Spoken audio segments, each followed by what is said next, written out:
OK, c'est parti. Bonjour à tous. Aujourd'hui, on va parler pour le deuxième module sur la survie des agneaux et les maladies associées avec la mortalité. Donc, juste rapidement, je me présente. Je suis Dr Vincent Doré. Je suis un gradué de la promotion 2011 de la Faculté de médecine vétérinaire. Par la suite, j'ai fait mon internat et ma maîtrise ici à Saint-Hyacinthe, à l'Université de Montréal, pratiquant en même temps comme clinicien à temps partiel à la clinique ambulatoire à la FMD et au bureau vétérinaire à Villers, dans le Bas-Saint-Laurent. J'ai par la suite complété une résidence en médecine interne des grands animaux à l'Université de Caroline du Nord. Puis, je fais actuellement comme clinicien à l'Université de Montréal, mais également un PhD en maladies infectieuses en combinant à l'Université du Tennessee. Donc, aujourd'hui, moi, j'ai comme mission de vous parler, dans le fond, les agneaux, la survie des agneaux, qui est un peu un de mes dadas, là, tout ce qui est néonatologie. Donc, pourquoi on parle de survie des agneaux, pourquoi c'est si important? Dans le fond, on sait qu'on a un objectif de mortalité. Dans le fond, le but, c'est de diminuer la mortalité le plus possible dans nos troupeaux afin de pouvoir vendre l'agneau par la suite, que ce soit pour faire de l'agneau lourd, des animaux de remplacement, des agnelles de remplacement, des sujets reproducteurs. Donc, l'objectif qu'on a habituellement, c'est aux alentours de 10 donc être sous le 10 Ce qu'on remarque quand on regarde les statistiques de Genovis, ici j'ai les statistiques de 2020 pour tout ce qui est mortalité des agneaux, juste de la naissance jusqu'au sevrage. Ce qu'on remarque, c'est au Québec, on a à peu près une moyenne de 11,1 à 21,2 de mortalité pré-sauvage selon la race. En Ontario, ça baisse un petit peu, ça va être plus 12 à 13 puis au Canada, à peu près 9 à 18 Donc, on remarque que le taux de mortalité reste au-delà de ce qu'on viserait, soit le 10 il y a d'autres études qui ont regardé la même chose. Donc, il y a une étude du CEPOC qui date de 2002-2003 qui avait regardé en mortalité pré-sauvage. On avait à peu près les mêmes valeurs là, de 18 et une étude nationale en France allait chercher à peu près 16 Puis quand on regarde les données là, qui étaient sorties d'une étude qui avait été faite par le CEPOC, là, qui avait été publiée en 20 Québec 2014, quand on regarde la répartition, c'est qu'on voit que la mortalité néonatale peut être divisée soit en mortinatalité, donc dans les 24 heures avant la naissance, dans les avortements, donc les agneaux qui vont naître avant terme, vivants ou morts, et tout ce qui est mortalité 0,48 heures, de 10 jours et 10 jours au sevrage. Ça varie. Ça varie beaucoup et en fonction d'un trou, mais en fait, ça nous permet aussi de voir un peu qu'est-ce qui se passe. Puis en fait, on se rend compte que les taux de mortalité, comme on voit par exemple en 2014, qu'on avait des taux de mortalité à peu près de 5 dans les 48 heures, ben, ça ne laisse pas une grande marge de manœuvre par la suite pour se rendre au sevrage parce qu'on doit rester à peu près dans les 5 donc, on va voir pendant la présentation un peu les causes de mortalité, mais aussi comment les réduire, puis tout ça en partant en fait, de l'accouplement. D'autres informations, là, ici, c'est l'ONFRA, donc l'équivalent, c'est en Ontario, qui avait regardé pour les troupeaux ovins en 2017, 2008, 2009. Et enfin, on voit, c'est pareil, là, on voit que selon la race, là, ici, c'est séparé selon les dorsais, Suffolk, les archéotridos, les croisés ou toutes les races. On voit encore une fois que ça varie à l'exception du dorset qui est en bas du 10 les autres restent supérieurs à 10 Donc, comme j'en parle, c'est un peu le but de la présentation pour voir qu'est-ce qu'on peut faire pour, en tant que producteur, diminuer diminuer les mortalités ou en tant que vétérinaire, comment aider nos producteurs à avoir des meilleurs taux de mortalité. Donc, on va commencer en fait en parler de la préparation à l'élevage et les maladies associées.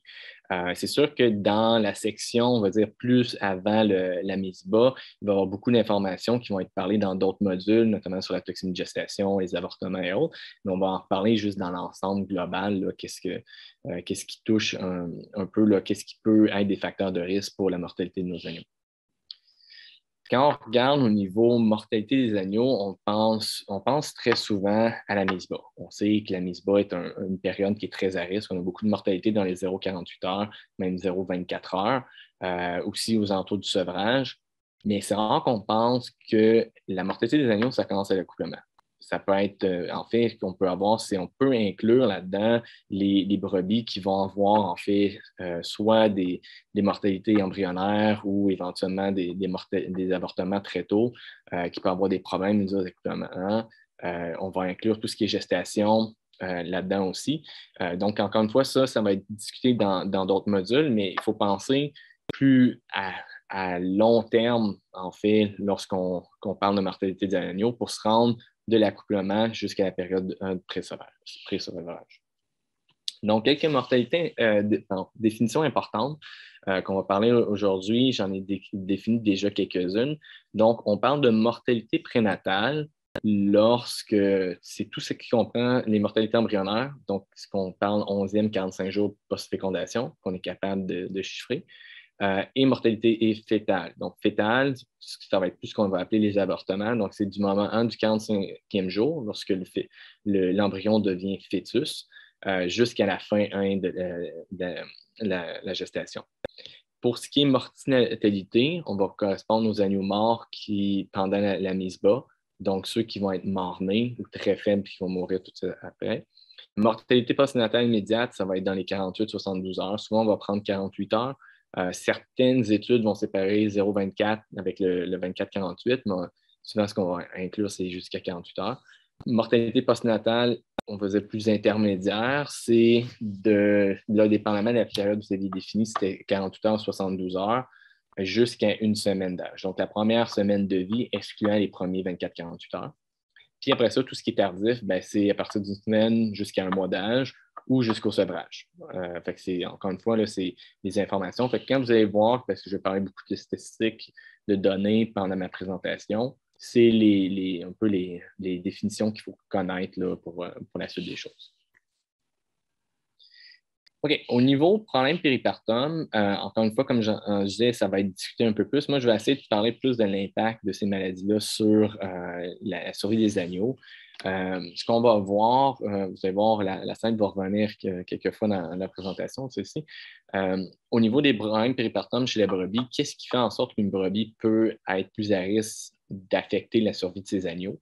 Quand on parle prépartum, donc avant la période de mise bas, il y a tout ce qui est maladie métabolique. On va parler de toxémie de gestation, qui est assez importante, l'hypocalcémie, d'avoir des septicémies, toxémies qui vont mener à des avortements, prolapsus vaginal, infection avec le clostridium, des avortements, parasitisme, pneumonie, problèmes nutritionnels autres. En fait, il va y avoir plein de causes qui peuvent venir affecter la santé générale de la brebis, peut mener à affecter sa santé utérine et éventuellement la santé de ses fœtus. Au niveau de la période de mise bas, les principaux problèmes qu'on va rencontrer, c'est tout ce qui est problèmes obstétricaux, prolapsus, donc on va parler des dystocies en général, les ringworms, lorsqu'on a une atteinte au niveau du col qui ne veut pas dilater, tout ce qui est prolapsus vaginaux, puis en fait tout ce qui est dommages créés par la mise bas, donc les problèmes utérins, donc rupture vaginale et utérin associée avec des hémorragies qui peuvent avoir un effet sur la mère qui éventuellement aura un effet sur le fœtus, sur l'agneau par la suite.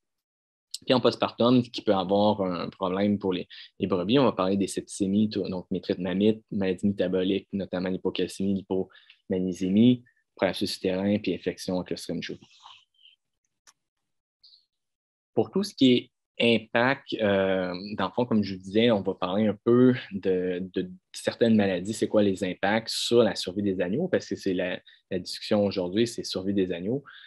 Donc, en fait, si on parle de la toxémie de gestation, si on exclut, par exemple, les brebis qui vont en mourir avant d'avoir mis bas et qu'on va perdre la portée au complet, qu'est-ce qu'on peut avoir comme risque? En fait, il y a une étude qui est sortie, Weaver et al., qui a regardé en fait les taux de survie des agneaux, en fait des agneaux et chevreaux aussi, également suivant la naissance. Et en fait, ce qu'ils ont remarqué, c'est souvent les agneaux naissants de toxine de gestation sont plus petits à la naissance, donc des poids plus faibles, sont souvent également plus faibles parce qu'ils ont eu des stress fétaux importants. Ils vont avoir une augmentation des risques de mortalité qu'on peut avoir, mais en fait, ça se prend, en fait, quand on regarde la courbe qui est à côté, qui est une courbe de Kaplan-Meier, qui en fait une courbe qui évalue le taux de survie. Donc, on a, vous allez voir, là, on a le taux contrôle qui est de 100%, la ligne en haut, puis la ligne en pointillé, c'est les animaux, dans ce cas-là, c'était des chevreaux là, qui avaient suivi la mise bas. On voit que jusqu'à peu près 25 jours, il y a des risques de mortalité. Donc, en fait, ce qu'on voit, c'est la probabilité de survie qui est 100% pour le contrôle. Puis plus ça avance, ben, ta probabilité de survie est à peu près de 50% pour te rendre au-delà des 25 jours de vie. L'autre chose qu'il avait remarqué, qui a une association avec éventuellement la survie, c'est qu'en fait, on augmente un risque de gavage dans les premiers 0 à 12 heures.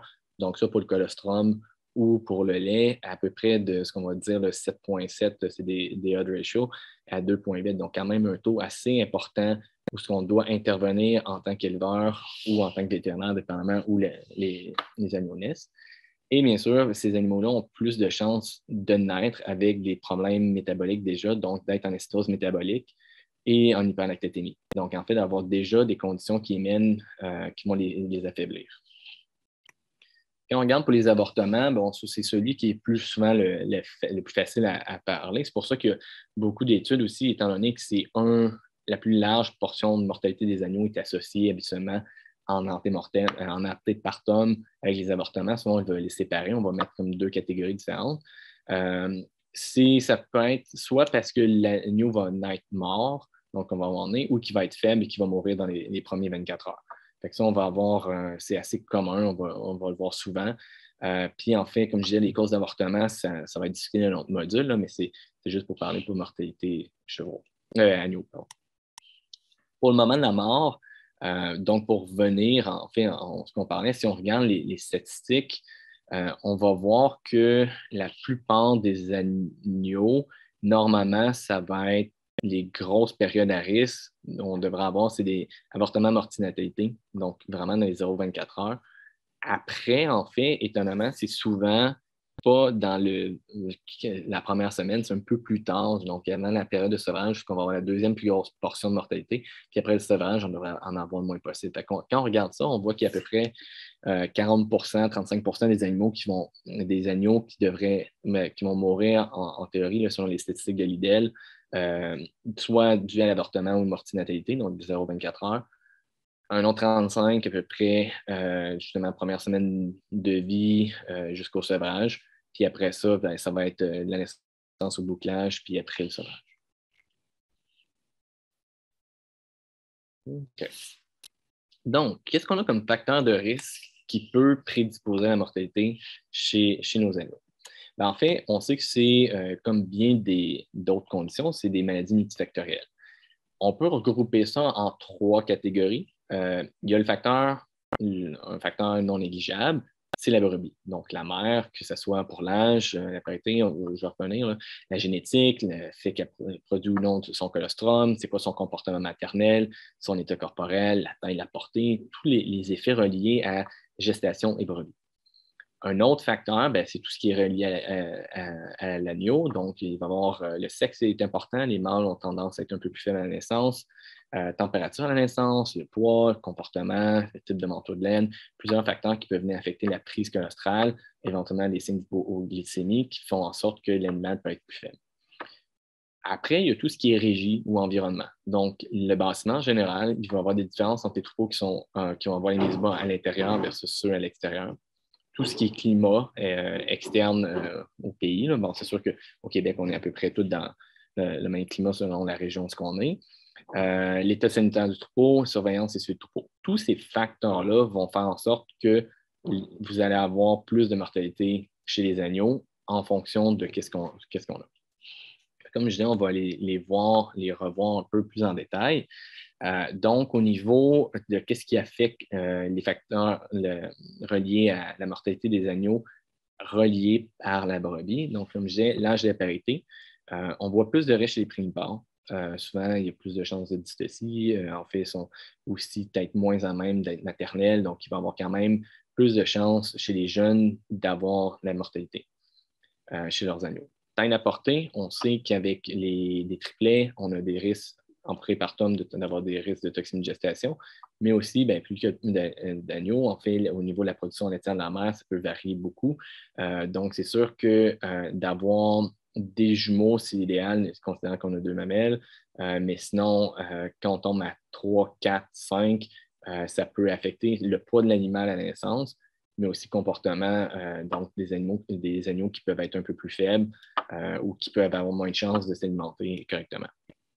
Comportement maternel, il y a le fait que la mère s'occupe de ses agneaux, donc on parle de l'échange à la naissance, mais aussi il existe ce qu'on appelle le Maternal Behavior Score, qui est en fait un score sur 6, qui est tout simplement le principe, c'est de savoir à quel point la mère est maternelle. Donc, c'est tant mieux. C'est en gros, c'est le test, c'est très simple. Si vous rentrez dans un parc et vous regardez qu'est-ce que la mère fait. Un score de 1, c'est que vous rentrez dans le parc, vous faites juste à reprocher, la mère se sauve, laisse son agneau tout seul. Ce n'est pas une bonne brebis, ce n'est pas des bonnes mères, parce qu'en faisant ça, ça compromet l'agneau. Plus on monte dans l'échelle, le 2, le 3, le 4, le 5, le 6, plus la brebis va prendre du temps avant de s'éloigner. Donc, en fait, quand on compare, par exemple, un score de 2, c'est à peu près 10 mètres, versus de 5, où c'est à peu près 1 mètre de l'agneau. Donc, en fait, elle va s'éloigner. C'est vraiment si on va sur son agneau, mais même un score de 6, c'est en fait la brebis reste avec l'agneau, peu importe ce qui se passe. Donc, des scores maternels hauts vont éventuellement augmenter, en fait, diminuer les scores de mortalité. Tout ce qui est nutrition et état corporel, donc les mères qui sont en forte demande énergétique en fin de gestation, qui sont à risque de toxinie de gestation, qui ne produisent pas beaucoup de colostrum, qui ont des carences alimentaires vitaminiques, bien, c'est sûr que ça va avoir un impact au niveau de production laitière. Peut-être au niveau de santé, comme je disais, pour la toxémie, on a vu qu'il y avait des chances que les agneaux allaient naître plus faibles, plus en acidose. Donc, ça peut avoir des impacts futurs assez drastiques sur la survie des agneaux. Colostrum, on sait que c'est la clé pour la survie. Donc, ça peut jouer. On sait que c'est dépendant de l'alimentation, facteurs génétiques. La parité également peut avoir des effets. Donc, il y a plusieurs changements. Puis tout ce qui est génétique aussi, là, les races maternelles ont tendance à être mieux pour la survie ou quand on va chercher justement un peu mieux avec les F1 en allant chercher du maternel et en fait du prolifique, là, on peut aller chercher un peu plus de survie. Donc, c'est sûr que ça joue beaucoup. Au niveau au niveau de l'agneau, les facteurs qui vont jouer, c'est la température de naissance. Donc, c'est sûr qu'un animal qui naît, mettons, à l'extérieur, en plein milieu de l'hiver au Québec, a plus de chances d'avoir de l'hypothermie, d'être faible, puis retard au niveau de sa prise colostrale, qui peut avoir un effet qui va amplifier l'hypothermie, mais aussi faire en sorte qu'il va être plus prédisposé à avoir des maladies. Comportement, donc celui qui se lève rapidement, qui va téter, va avoir des chances de survie plus élevées. S'il y a un bon lien avec sa mère dans les 6 heures après la naissance, pareillement, celui qui prend du temps à téter va avoir plus de chances de mourir. Pour la naissance, c'est trop gros, c'est pas toujours ce qu'il y a de mieux. Il peut avoir plus de cystocie. C'est trop petit, souvent, ils sont moins vigoureux. Donc, des poids moyens, poids variables, peut avoir un impact. Comme je disais, les mâles sont reconnus pour être un peu plus souvent moins vigoureux à la naissance que les femelles. Puis tout ce qui s'appelle manteau de laine peut avoir un effet. Donc, la régulation de la chaleur va être différente en fonction du type de laine à la naissance. Au niveau de l'environnement, bon, encore une fois, il y a tout ce qui est climatisation, donc climat, comme les mises bas, celles qui se font en hiver, bon, c'est un peu plus froid. Si c'est trop humide, on a plus de chances de maladies, surtout éventuellement les pneumonies. Que ce soit un élevage à l'extérieur, ben, on a tout le problème avec les risques climatiques. Donc, est-ce que c'est un animal qui naît en plein milieu de la nuit? Il y a la prédation aussi, dépendamment où on a la naissance. Versus à l'intérieur, ben, pareil, on a peut-être une meilleure contrôle au niveau du climat, mais par contre, il y a plus de chances de maladies infectieuses parce qu'on a une plus grande densité d'animaux. Et là, on est beaucoup plus dépendant de l'hygiène pour la survie que, par exemple, à l'extérieur, où on serait peut-être plus dépendant de la qualité de nos pâturages et aussi des abris. L'état sanitaire du troupeau, on sait que les troupeaux, par exemple, qui ont plus de médicina, qui ont plus de maladies, comme je disais, l'hygiène rentre en compte, mais aussi des meilleures en mesure de biosécurité. Tout ça va faire en sorte qu'on va améliorer notre survie d'agneau. Puis également, tout ce qui est suivi de troupeau, ben, en fait, ça a quand même un gros impact, on est capable dessus. Et surtout quand on fait des analyses où on prend des notes, pas juste de noter, des fois, c'est bon de se prendre le temps d'analyser. Puis on va parler vers la fin au programme qui est sorti, là, mais en fait, il y a tout le suivi qu'on est capable de voir, ben, par exemple, qu'on reprend un tableau, là, comme je vous ai montré, avec les différentes proportions de mortalité, bien, si on est capable de voir que dans notre troupeau, par exemple, c'est des problèmes d'avortement, ben, on va travailler là-dessus pour diminuer les mortalités prénatales. Donc, c'est toutes des choses qu'en prenant des notes, on est capable d'identifier le problème. OK. Il y a justement une étude qui avait été faite sur les risques de mortalité là, qui avait paru dans Envers Québec en 2014. Quand on regarde l'ensemble des paramètres que là, je ne vous les lirai pas un par un, là, vous êtes capable de les lire, puis aussi ça résume pas mal déjà ce que j'avais dit. Quand on regarde, encore une fois, c'est les premiers, ça va être vraiment le problème brebis, donc ce qui est relié à l'âge, la nutrition, présence de mammites, prolificité. Après, on a tout ce qui est contrôle des avortements. Et après ça, on tombe dans tout ce qui est régie, donc colostrum, vitamine E, donc tout ce qu'on doit faire très rapidement après la naissance, vitamine A, D. Et par la suite, bien, en fait, c'est les infections. Et après, bien, ce qu'on voit, c'est tout ce qui est le contrôle des maladies par la suite. Donc, pneumonie diarrhée, qui sont les gros problèmes, que ce soit, peu importe d'un point de vue sanitaire, d'un point de vue médecine de troupeau, la plupart, c'est souvent chez les animaux de consommation. On va avoir chez les très jeunes, ça va être des problèmes de diarrhée, souvent qui vont tuer le plus ou créer plus de problèmes dans les premières semaines. Puis par la suite, ça va être des problèmes de pneumonie, une fois que l'animal va être plus fort. En fait, il y a souvent ce retour-là où c'est très souvent diarrhée, pneumonie, les problèmes les plus importants de la naissance vers à peu près le sevrage. Puis passer le sevrage, on tombe, ou un petit peu avant, on tombe sur les problèmes de pneumonie, en plus des autres problèmes. Après, on a tout ce qui est problème de parasites et après les espaces, donc encore une fois, régie, qu'est-ce qu'on a, quel genre de bergerie vous avez, c'est quoi les températures, combien de fois vous nettoyez, quel genre de désinfection vous faites, tout ça va venir en lien pour éventuellement affecter la mortalité de vos animaux. Il y a une étude d'ailleurs qui est sortie il n'y a pas si longtemps qui vient de l'île du Prince-Édouard, donc une étude canadienne qui avait regardé 50 groupes d'agnelage dans 36 troupeaux avec une mortalité médiane de 10 mais il y avait quand même, vous voyez, un troupeau qui avait 30 dans un des groupes d'agnelage, c'était quand même immense. Eux, ils avaient regardé tous les facteurs, biosécurité, caractéristiques de troupeau, nutrition, santé des agneaux, etc., etc. Et en fait, quand on regarde leur conclusion, eux, ils avaient remarqué donc, les facteurs qui semblaient être les plus importants dans ceux qui avaient regardé. Il faut faire attention, ils n'ont pas tout regardé. Hein. Pour l'agneau, ce qui était le plus important, c'était garder l'agneau hypothermique sur la mer. Donc, contrairement à le sortir, le traiter, il disait c'est mieux, on le traite et on le laisse avec sa mère, le taux de survie va être mieux. Identification visuelle de l'agneau. Le but, c'est d'identifier les agneaux qui ont pas mal bu. Donc, dans le fond, si on a un agneau à problème, on est capable de l'identifier facilement. Donner les anticoccidiens en prophylaxie. Puis aussi, il y avait tout ce qui était vaccination contre les clostridium. Au niveau troupeau, il y avait en fait l'absence de problèmes neurologiques chez la brebis dans les dernières 3 années. Donc, ici, on parle de polio, on parle de toxine de gestation, donc qui en fait qui jouait avec on n'a pas de maladie qui va éventuellement tuer la mère et éventuellement affaiblir la mère qui va affaiblir les fœtus. Puis avoir des objectifs de régie bien définis qui nous permettent en fait de travailler pour les améliorer. Au niveau de médecine préventive, ben, c'est l'utilisation des benzimidazole. Peut-être ça, on pourrait en reparler parce que peut-être qu'il y avait plus de résistance à l'ivermectin sur les troupeaux à l'île du Prince-Édouard. Mais dans le fond, c'est l'utilisation de vermifuge. Dans ce cas-là, c'était le benzimidazole avait sorti avec un avantage.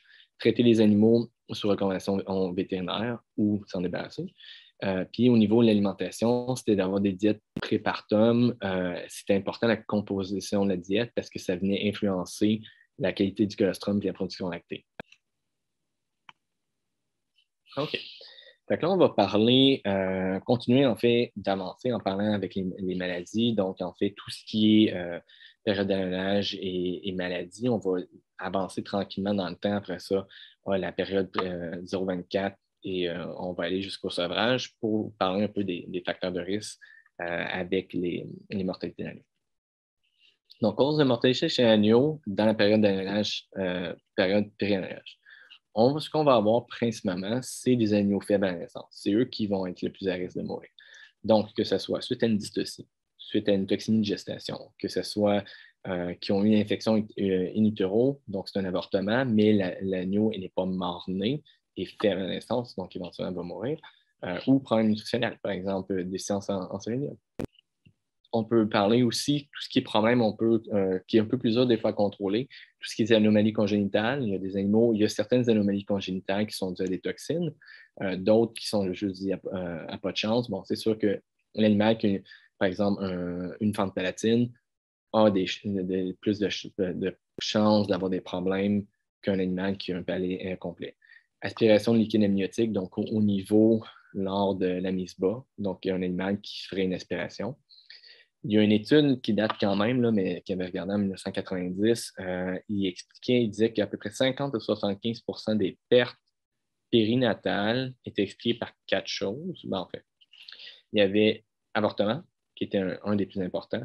Après, il y avait tout ce qui était autour de l'environnement, donc malnutrition, environnement, hypothermie, les pneumonies, puis les animaux morts-nés ou les dystocies. Donc, on revient à peu près à ce qu'on avait dit avant, mais c'était eux les conditions les plus importantes. Je vous remets ça, je vais en passer rapidement, là, parce que c'est une slide que j'avais mis tout à l'heure, puis comme je dis, ça va être par ailleurs, mais tout ce qui est maladie péripartum chez la brebis, ça va avoir un impact sur la survie des fœtus. Après ça, j'avais remis, c'est exactement la même slide, j'ai juste changé la photo de la brebis. Ici, c'est une brebis qui est en toxine de gestation, qu'on voit qui n'a pas l'air de bien aller. C'est sûr que cet animal-là, ses fœtus sont compromis par rapport à une brebis qui est en santé. Donc, dystocie, j'en parle rapidement également. Bon, on sait que c'est souvent des manipulations qui sont plus dures par rapport surtout pour les vétérinaires qui sont habitués à faire des bovins, là, juste parce qu'en fait, le canal est tellement petit par rapport à nos mains souvent. C'est un utérus qui est beaucoup plus friable, qui a plus de risque de lacération, donc on peut avoir plus de complications sur la mère par la suite. On se rappelle la règle des 3-30, donc examiner 30 minutes après le début des contractions, attendre 30 minutes avant d'intervenir, puis évaluer la femelle 30 minutes après la mise bas. Le but d'évaluer, c'est de savoir s'il n'y a pas un autre fœtus qui sort, donc d'attendre en fait que celui-là soit engagé, ou sinon d'évaluer pour voir s'il n'y a pas d'autres problèmes. C'est sûr que si vous voyez un segment actif, allez-y tout de suite, mais c'est juste de voir. Ça, par contre, on va voir la plupart du temps, les éleveurs gèrent ce cas-là. Donc, c'est sûr qu'on est appelé, nous, en tant que vétérinaires, c'est souvent pour des cas un peu plus catastrophes, fait que ce soit pour des césariennes ou des cas un peu plus difficiles.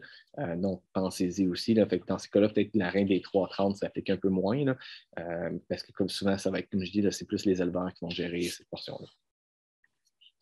Tout ce qui est dystocie, en fait, il y a plusieurs études qui ont regardé au niveau de l'impact sur les fœtus, dont une qui date d'il y a 2 ans. En fait, ce qui parlait, c'est un des risques les plus importants, c'est le risque d'excision chez l'agneau. Donc, le fait d'être en dystocie, avoir l'agneau qui est pris dans le canal ou celui qui est en arrière, qui est supposé sortir mais qui ne sort pas, ils ont remarqué qu'à peu près 33 des agneaux, on pouvait avoir jusqu'à 33 des agneaux qui souffraient d'excision sévère. Post-naissance, post-dystocie. On avait des lésions assez caractéristiques au niveau du système nerveux central avec l'œdème cérébral associé. Ce que ça avait, bon, on reviendra, là, ça impacte au niveau nez. Bon, on peut en parler tout de suite. Ça a amené la diminution de la vigueur, donc des animaux qui étaient plus faibles. Souvent, c'est ce qu'on va parler de l'animal qui est domi, donc celui qui est un peu plus lent à réagir. Ça réduisait donc la force de la tétée, ce qui faisait en sorte qu'il y avait un retard sur la première tétée ou une ingestion moindre de colostrum. Ça indirectement jouait le fait qu'on boit moins de colostrum, jouait sur les réserves énergétiques de l'agneau et un problème au niveau de la thermorégulation. Tout ça faisait en sorte qu'il y avait plus d'augmentation de mortalité. Au niveau de la brebis, ben, en fait, les dystocies ont souvent un impact au niveau du comportement maternel. La brebis va avoir souvent tendance à avoir une petite diminution de comportement maternel. Ça ne veut pas dire qu'elle ne sera pas maternelle, mais peut avoir un impact parce qu'elle va être plus fatiguée. Diminution du lien brebis-agneau, parce que justement, s'il n'y a pas ce contact-là, parce que pour X raison, mettons, la mère est paralysée parce qu'elle a eu un agneau de coincé pendant longtemps au niveau du canal, ça peut avoir des conséquences. Puis, lorsqu'on se rend jusqu'à ce qu'on a une mortalité, ben, c'est sûr que l'impact sur le fœtus est important, là, considérant qu'on parle de colostrum, si on n'a pas de solution de rechange. Pour tout ce qui est ringworms, donc l'incapacité au cervix, au col de se dilater, en fait, le risque au niveau fœtal est à peu près le même qu'une dystocie, c'est on a un plus gros risque d'accident néonatal. Puis on sait qu'on a un impact aussi sur la mère parce que pour agir, on sait que dans bien des cas, le traitement médical ne fonctionnera pas, fait qu'il faut aller en césaриenne. Donc, il peut avoir un impact sur la mère, une fatigue augmentée, puis aussi un risque de complications, éventuellement plus de mortalité, plus de complications chirurgicales, par exemple, faiblesse, éventuellement peut-être la diminution du lien avec le fœtus. Donc, si on parle rapidement des soins nouveau-nés, ça, c'est quoi absolument qui est assez bien connu, là, mais je vais en parler. Puis juste pour vous dire, j'ai mis par la suite l'Université Laval qui a des très, très bons vidéos, soit à partager à vos éleveurs ou si vous êtes éleveur vous-même à regarder. Pour les soins nouveau-nés, il explique beaucoup de choses, par exemple, comment faire les injections, comment passer un tube, pas le gavage. Il y a vraiment plein de petits trucs. Là, si vous êtes nouveau ou moins familiarisé avec les soins nouveau-nés, je vous conseille d'aller voir là, sur fsaulavant.ca. J'ai mis le lien en bas. Là. Allez-y, là, c'est vraiment très intéressant. OK, donc qu'est-ce qu'on fait? Prise en charge initiale. On a un agneau qui sort, on se met à la respiration. Qu'est-ce qui a été prouvé qui marchait? L'eau froide dans les oreilles semble bien marcher, stimulation. Brain pipe dans le nez, pareillement, d'assécher l'animal pour le réchauffer. La vigueur, si on frotte quand même assez fort, là, ça va l'aider à se réveiller. Si on est capable d'aspirer les sécrétions, si possible, ce que vous pouvez prendre, c'est les petites poires. Si vous n'avez pas, nous ici, c'est sûr qu'en clinique, j'ai une succion, un appareil de succion qui marche, c'est très bien, mais c'est pas tout le monde qui est équipé avec ça, mais les poires qu'on utilise pour les bébés peuvent être suffisantes pour aller nettoyer. Sinon, déjà, y aller juste avec, par exemple, une gaze pour nettoyer le nez. Moi, je vais souvent avec mes doigts dans la bouche, vraiment comme je rentre puis j'essaie comme de retirer les sécrétions. Fait que ça permet déjà de faire un bon nettoyage. Puis après ça, ben, vous pouvez éventuellement nettoyer avec, comme je dis, là, avec ce que vous avez. Là. Par la suite, ce qu'on fait, c'est une fois qu'on a fait ça, ben, on vérifie la viabilité de l'agneau. Donc, qu'est-ce qu'on devrait avoir? C'est qu'on devrait avoir un agneau qui devrait essayer de se lever assez rapidement, à peu près dans les 30 premières minutes de vie. Il devrait téter dans les 2 premières heures de vie. On va voir aussi souvent le port de tête va être assez rapide, donc l'animal va être capable d'être en sternal avec son port de tête. S'il n'est pas capable, si aussi à palpation, vous n'avez pas une tachycardie assez importante, ce qui est assez facile, là, juste parce qu'on le sent sur le cœur, vous n'avez pas besoin d'un stéthoscope, il faut intervenir. Et là, c'est là qu'on va en parler un peu plus tard. C'est des animaux qui sont plus à risque de mortalité. Après, une fois qu'on sait que l'agneau va être viable et vivant, on le garde dans un endroit propre et chaud. Éventuellement, on le met en cage d'élevage avec sa mère, ou on les met parce qu'il y en a plus qu'un. Et on surveille par la suite pour tout ce qui est signe hypothermie, hypoglycémie dans les premiers jours. Donc, ça va être des animaux plus faibles qui vont plus boire. Fait que ça, c'est des choses des choses qu'il faut surveiller. Chose à faire aussi, très rapidement, c'est les soins à l'ombilic. Donc, évaluation visuelle, est-ce qu'on a une hernie, est-ce qu'on a une hémorragie? Après, on fait nettoyage à l'iode ou chlorhexidine. Est-ce qu'on mélange soit la chlorex 2% ou 4% mélangé 50% avec l'alcool? Là, ici, il y a plusieurs façons. Il existe d'autres produits aussi là, qui ont été développés. Quand on regarde les différents produits, donc que ce soit l'iode ou le chlorhexidine, il n'y a pas beaucoup d'études qui ont regardé chez l'agneau. Ce qu'on sait chez le veau, en fait, il ne semble pas avoir vraiment de différence entre le fait d'utiliser la chlorex 50%, 50% avec l'alcool, 50-50, ou l'iode 7%. Ce qu'on recommande des fois plus souvent, la chlorhexidine, parce qu'il semble avoir un effet résiduel plus longtemps au niveau du cordon. Chez le poulain, la chlorhexidine a été démontrée. En fait, ce qu'il faisait, c'est qu'il faisait un comptage bactérien dans cette étude-là. C'était visuel. Donc, visuel en termes de prévalence d'infection, il était identique. Mais par contre, lorsqu'on comptait, on faisait le comptage bactérien vraiment au niveau de l'ombilic, les poulains qui avaient été traités avec la chlorhexidine avaient un plus faible comptage bactérien que ceux qui avaient été traités avec l'iodine. Quand on regarde chez l'humain, on fait également, l'humain, on utilise la chlorhexidine 2% chez les bébés versus de l'alcool, c'était pareil au même. Il vient de sortir un papier, peut-être que certains d'entre vous l'ont vu par la MVPQ, qui ont regardé, en fait, c'est un papier de Guelph qui ont regardé l'iode 7%, donc une fois. Moi, personnellement, ma recommandation, habituellement, c'est de le faire juste en temps que l'ombilic soit sèche, ce qui n'est pas toujours pratique là, lorsqu'on a 300 agneaux, là, mais quand même, c'est ce que je recommande là, de le faire aux 12 heures ici en clinique. Mais qu'est-ce qu'ils ont fait, c'est qu'au niveau à Guelph, c'est qu'ils avaient fait une fois par jour à 7%. Et en fait, ce qu'ils se sont rendus compte, c'est que le faire une fois ne faisait pas grand-chose versus ne pas le faire. Par contre, ce qui semblait avoir un effet, et puis là, c'était juste, il n'y avait pas d'autres groupes, là, puis ils n'ont pas fait plus d'une fois, fait que ça, je ne sais pas c'est quoi la différence.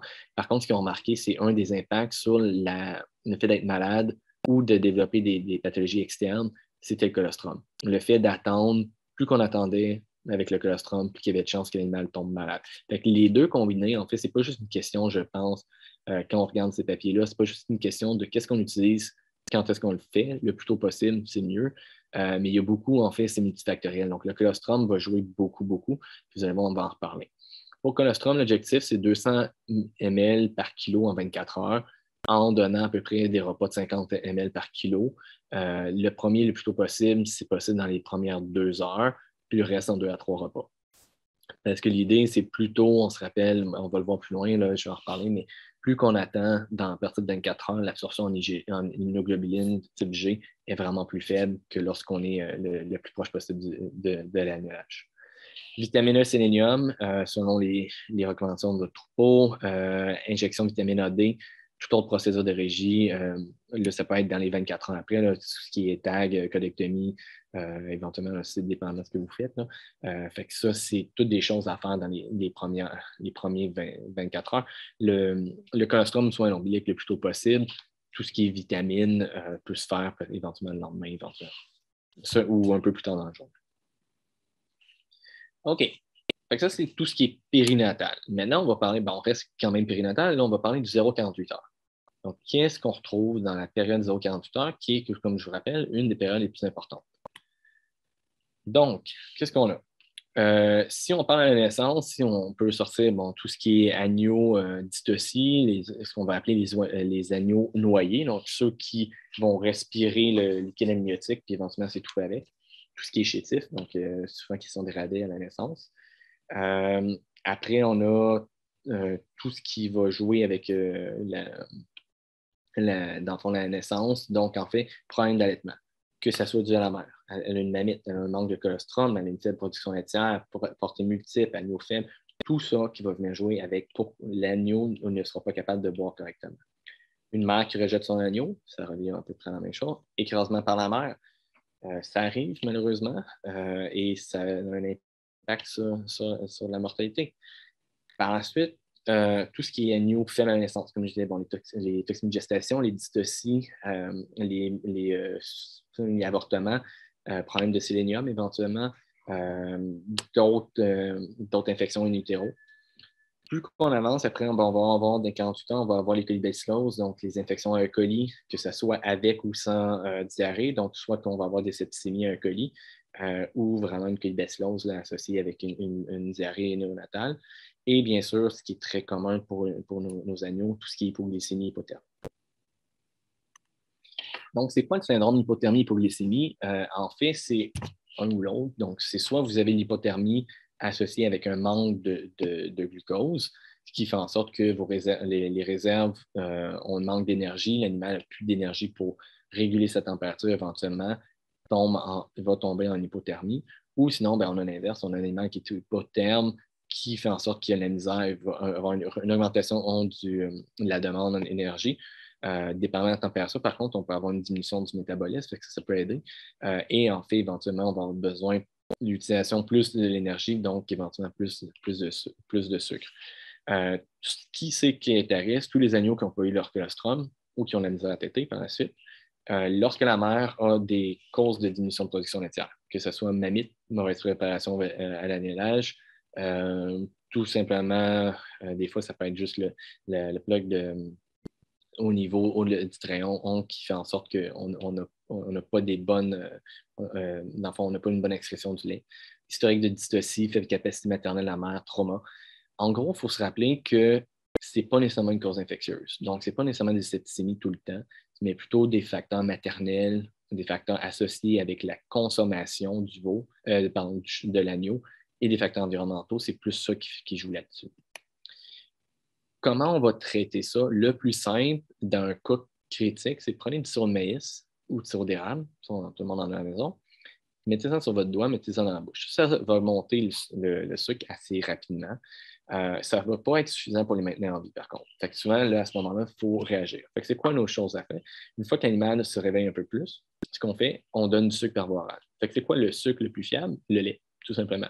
Ou sinon, vous pouvez faire une solution électrolytique là, qui peut aider ou éventuellement une solution un peu sucrée, mais du lait, tout simplement, ou du colostrum. Éventuellement, pour ceux qui veulent s'aventurer, parce que les veines ne sont pas immenses, par voie intraveineuse, sinon par voie intrapéritonéale. Par voie intraveineuse, on parlait du 2,5-5 aller à 10 peut-être, mais éviter le 50 Je le fais de temps en temps quand j'ai vraiment la misère à prendre la veine, puis l'animal est en train de mourir, là. Mais sinon, là, essayer d'y aller avec des plus petites dilutions. Donc, dans ce cas-là, ça vaut la peine de soit laisser l'aiguille ou pour ceux qui sont capables de placer un petit cathéter juste pour vous donner, là, soit en perfusion, ça c'est l'idéal, c'est ce qui se fait plus à l'hôpital, là, quoi que ça peut se faire dans le champ, ou sinon, là, c'est d'injecter. Sinon, ce qui fait très bien aussi, c'est par voie intrapéritonéale de faire 10 ml par 45 kg de dextrose 5 donc, ça donne à peu près du 20 ml là, que vous allez faire. Donc, en fonction, il y a des chartes là, qui sont en fonction de la température. Donc, si l'animal et l'agneau est entre 37 et 39 degrés, ben, on va l'assécher, on va donner le colostrum par gavage, comme sur l'image à côté. On va placer l'agneau avec sa mère en cage d'élevage, ce qui va permettre, si on a une mère avec un comportement maternel, d'interagir plus rapidement avec l'agneau. Si on est en bas de 37, ben là, si on est dans les moins de 5 heures de vie, on fait comme avant. Si on est plus de 5 heures d'âge, on va colostrum par gavage, on place la mère, puis on fait un suivi rapproché, beaucoup plus rapproché, pour savoir si on doit intervenir différemment. Si notre agneau, par contre, est comateux ou en convulsion, ben là, on peut aller avec des infusions de dextrose. Ici, des 20 personnage, je peux faire du 5 c'est un peu moins irritant, c'est isotonique, là, mais 20 ça va être absorbé aussi par voie intrapéritonéale. On place avec la mère, on gave et on surveille l'agneau. C'est sûr qu'il faut mettre aussi là, éventuellement une lampe chauffante et autres, le stimuler pour réchauffer, là, mais l'important, c'est de donner du sucre également. Pour ceux qui n'ont jamais fait l'injection intrapéritonale, on va au niveau, dans le fond, vous avez ici là, comment on tient l'agneau. Pareil, là, sur le Laval, il y a une vidéo là, qui vous montre. On tient l'agneau, donc il va avoir la descente des intestins, là, on tient par les pattes en haut, puis on va venir piquer là, du côté droit en bas de l'ombilic. Au niveau de cette septicémie, donc c'est comme je dis, c'est souvent les colibacilloses, les duocolis. Après, il peut y avoir du clèbre, il peut y avoir d'autres bactéries. Souvent, ça passe sous des infections généralisées, donc contact direct avec les fesses, ou sinon contamination par le nombril. La plupart du temps, c'est parce qu'on a un défaut de tensioninité passive, donc pas assez de colostrum. Ce que ça va être les niveaux des signes cliniques, c'est très variable. Ça dépend, c'est quoi. Comme c'est une septicémie, ça affecte tout. Fait que ça peut être soit qu'on a des signes de pneumonie, soit qu'on a juste un animal qui est abattu, il va présenter l'anorexie, la fièvre. Éventuellement, on peut avoir des signes d'arthrite septique, des méningites, des diarrhées. Ça va vraiment variable parce que, comme ça dit, c'est une septicémie, ça atteint partout. Traitement, c'est antibiotiques large spectre. Souvent, les bêta-lactams vont être quand même très bons là, pour ça. Ou sinon, du trimidox, tétracycline, ça peut bien marcher. AINS, soins de support. Fait que soins de support, c'est, par exemple, ici, on avait mis l'animal sur fluidothérapie, mais ça peut être juste de fournir le gavage. Ça dépend, là, encore une fois, quelles sont vos installations. C'est sûr qu'à la ferme, on n'a pas les mêmes soins qu'à l'hôpital. À l'hôpital, on va aller souvent par voie intraveineuse, éventuellement même nutrition parentérale, etc. Au point de vue à la ferme, vous allez éventuellement faire infusion également, mais ça va être peut-être plus pour passer rapidement à tout ce qui est soins oraux. OK, je vais vous parler un peu de réanimation d'agneaux nouveau-nés. C'est sûr qu'encore une fois, il y a des choses qui ne s'appliquent pas partout. Là. Prenez là, ce qui peut être fait dans votre pratique ou à votre ferme. Donc, lorsqu'on fait la réanimation de l'agneau que ce soit dans le champ à l'hôpital. Ce qu'on cherche à faire, également, c'est comme, on va dire, 4 étapes. La première étape, c'est dégager les voies respiratoires. On veut toujours, on est atteint avec un agneau là, que ça ne va pas bien, dégager les voies respiratoires. Fait que ce qu'on fait, ça, c'est justement, s'il ne tousse pas, on va aller chercher, on va appeler les appareils de succion, je parlais, soit les pompes, succion ou manuelles. On va essayer d'éviter de suspendre par les membres. Là. Je sais que c'est décrit. Il y a beaucoup de rapports là-dessus pour les veaux. Effectivement, le fait de suspendre, l'idée, c'est en fait de faire sortir les sécrétions, notamment celles qui sont au niveau trachéal. Aussi, ce qu'on a comme impact, c'est étant donné qu'on va augmenter un peu l'impact du CO2, on augmente on pense qu'on a un effet au niveau des chemorécepteurs et ça permet d'augmenter le réflexe de respiration. En fait, ça peut marcher un peu, mais le problème, c'est que si on suspend trop longtemps, on a une compression au niveau du thorax et là, on perd toute respiration, une respiration qui est difficile. Et en fait, souvent, ceux qu'on va peut-être suspendre qu'on va avoir plus de problèmes, c'est ceux qui ne répondent pas. Et ceux qui sont compromis, c'est souvent ceux-là qu'il ne faut pas suspendre. C'est souvent des animaux justement, qui ont déjà des problèmes, ils pourraient avoir des problèmes au niveau du poumon, donc éventuellement la téléplésie ou des trucs comme ça. Et en les suspendant, en fait, on augmente la pression puis on diminue leurs chances de survie. Donc, c'est pour ça que la suspendre par les membres postérieurs, ce n'est pas nécessairement la meilleure idée. Ventilation, oxygénation, bon, c'est sûr que si on n'a pas d'oxygène à proximité, il existe d'autres techniques. Il existe, je vais vous montrer, il y a un point d'acupuncture en plein milieu du septum nasal qui vient en fait, pas du septum nasal, en plein milieu, ici sur le nez, qui vient en fait stimuler. Sinon, on peut faire juste stimulation là, en prenant un brin de paille ou de l'eau dans les oreilles, ça marche très bien, comme je disais. Respiration assistée. On a des embouts-bagues, donc ça nécessite une intubation orotrachéale. Sinon, ou nasotrachéale. Sinon, il existe, par exemple, l'appareil de McCulloch qui est en fait, que je vais vous montrer, là, qui est un appareil en fait qui a été développé pour les ruminants, entre autres. Là, il y en a différents, là, il y en a même pour les chiens et chats. En fait, il y a un côté qui aspire, donc c'est pour enlever les sécrétions, et l'autre côté pousse dans l'air. Donc, il y a un masque que vous mettez sur le nez, puis je vais vous montrer là, dans les prochaines slides.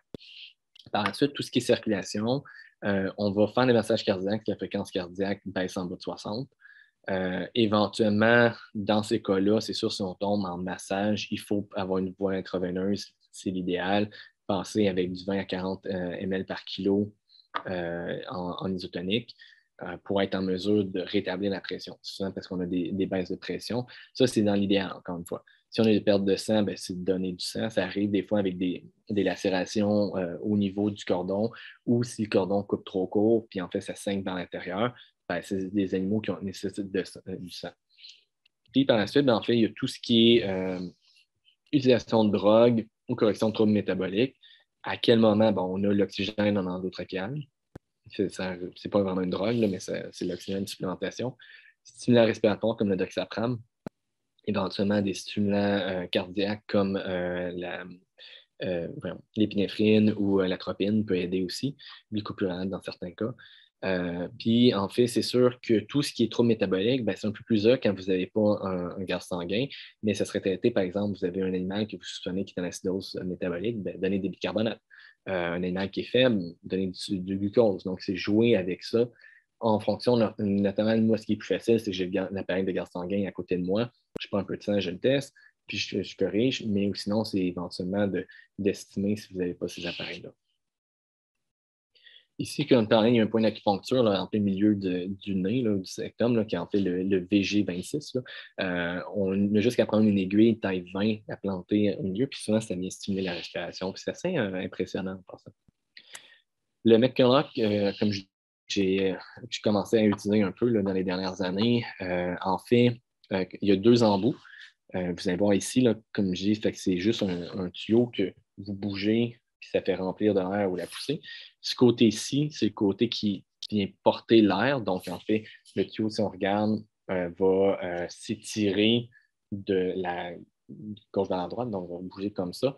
En poussant, ça pousse l'air. Sinon, en tirant, ce que ça fait, ça vient tirer l'air. Donc, le bout jaune ici, en ce moment, ce qu'on fait, c'est qu'on enlève les sécrétions. Et après ça, on tourne de l'autre côté et ça permet de faire respirer. Ici, je vous ai mis le mode d'utilisation. Donc, on a le Yellow Aspirator, donc le bout jaune. Et là, bon, on a le masque de resuscitation. Donc, en fait, on tire 4 à 5 fois, on donne à peu près après par les 5 à 10 secondes. Une autre chose qui a été démontrée, en fait, en humaine, on l'utilise beaucoup pour les enfants prématurés. Là, ça, c'est important avec les dystocies, là, pour traiter l'apnée puis éventuellement réduire le temps sous ventilateur là, sur les enfants. On va utiliser la caféine, l'amino-oxyphénine. En fait, la plupart des études ont été faites sur des moutons en passant là, pour tester ça. Donc, en fait, ça permet d'augmenter, en fait, au niveau, ce qu'on a vu dans ces études-là, c'est que lorsqu'on utilisait la caféine, on augmentait en fait le taux de survie des bébés animaux prématurés, mais aussi augmenter le prise colostrale. En fait, ce que ça fait souvent, initialement, sur un animal un peu faible, ça va vraiment le booster. Là, il va être un peu speed, puis justement, il va être plus à même de boire. C'est assez impressionnant, mais c'est l'effet de la caféine. Mais on a d'autres effets. La caféine augmente la contractilité diaphragmatique. Donc, avec des fatigues là, dans des pneumonies, bien, souvent, on va l'utiliser. Ça, c'est sûr que c'est un peu plus des cas suivis à l'hôpital. Il y a un certain effet anti-inflammatoire, c'est un diurétique. Ça augmente l'activité corticale, donc un peu plus réflexe. Bon, pour un agneau naissant, c'est plus ou moins important cette portion-là. Puis, augmente en fait le développement neurologique à long terme. Donc, en fait, on l'a utilisé beaucoup comme je dis, chez les enfants, mais il est utilisé aussi maintenant. Il y a des études qui ont démontré que si on supplémentait les mères en post-annulage, donc on donne la mère, donc ça se ramasse dans le lait par la suite, ça semblait avoir un impact sur le taux de survie. Donc, on augmentait le taux de survie à 0,24 heures, 0,72 heures, donc de 15 à 17 pour une augmentation résiduelle jusqu'à 21 d'augmentation de taux de survie et ça a été fait. Il y a une étude qui a regardé aussi chez l'agneau, c'est un peu plus compliqué là, parce que les doses sont plus petites, là. Mais en fait, c'est comme une supplémentation. Mais moi, je l'utilise justement dans les cas plus individuels. On le donne, en fait, tu peux le donner en intraveineux ou en oral, c'est des tablettes. C'est du 10 mg par kilo, ma dose de choc, et après ça, je fais 3,5 mg par kilo par jour. Ça aide, ça a aidé dans beaucoup de cas, là, justement, d'animaux un peu prématurés ou plus faibles, là, justement, les demi. Puis ça, je vous ai mis, là, c'est tous les effets de la caféine là, qui a été démontré chez l'humain. Il existe aussi, peut-être qu'il y en a, si vous faites des chevaux, vous avez peut-être déjà vu ça, c'est la méthode, le Madison Squeeze. Ça a été développé aussi, en fait, étudié chez l'agneau. Ce que ça fait, c'est que en fait, on recrée le passage dans le canal par une compression, là, en plaçant la corde. Ce que ça fait, c'est un relâchement de neurohormones. En fait, ça vient jouer au niveau de la chaîne de tout ce qui est pour les corticoïdes. Donc, en fait, avec le cortisol et autres, là, ça vient jouer à ce niveau-là pour les productions d'hormones. Là. Et en fait, ce que ça vient démontrer, ce que ça a été démontré, c'est que ça permettait en fait des animaux qui étaient justement dans le mode un peu comateux, donc les demi, là, comme je parlais un peu plus tôt, de se réveiller, puis justement de repartir. En fait, il y a un protocole sur les compressions là, pendant 5 minutes. Je vais vous montrer à quoi ça ressemble. Mais il faut savoir que ça n'aura aucun effet sur les animaux malades. Si tu es septicémique, ça ne changera pas grand-chose. Ou si tu as une anomalie congénitale, parce que ton problème, ce n'est pas neuro-hormonal. En fait, comment ça fonctionne? Donc, en fait, ce que vous faites, là, il y a toute l'explication, en fait, c'est pour placer les cordes, mais comme un tournesol, puis on voit la vétérinaire en partie le moment. En fait, ce que ça fait, c'est que ça permet de vraiment relaxer l'animal. Puis, on utilise une corde, c'est d'à peu près un demi-pouce de diamètre, à peu près 9 pieds de long, là, mais c'est sûr que vous n'avez pas besoin d'aussi long.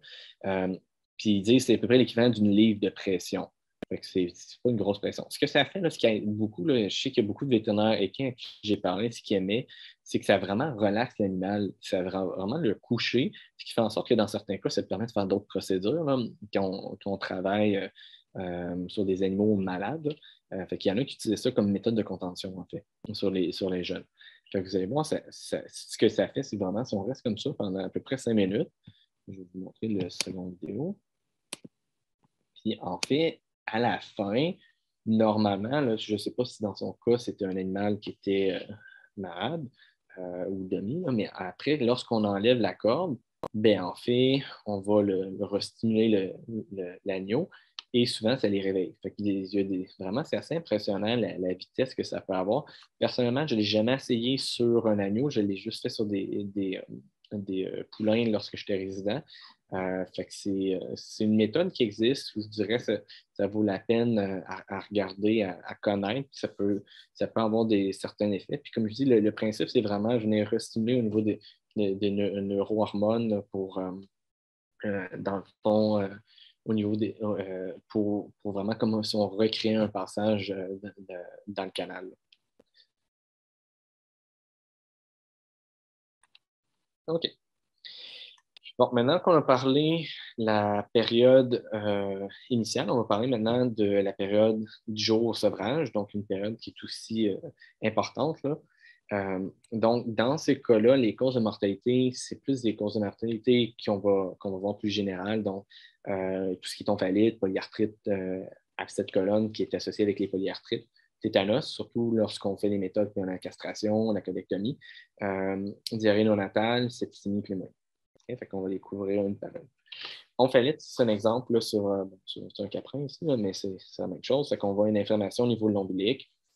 On sait que l'omphalite, c'est une infection où vous pourrez avoir des omphalophlébites, omphaloartérites ou des ouraques.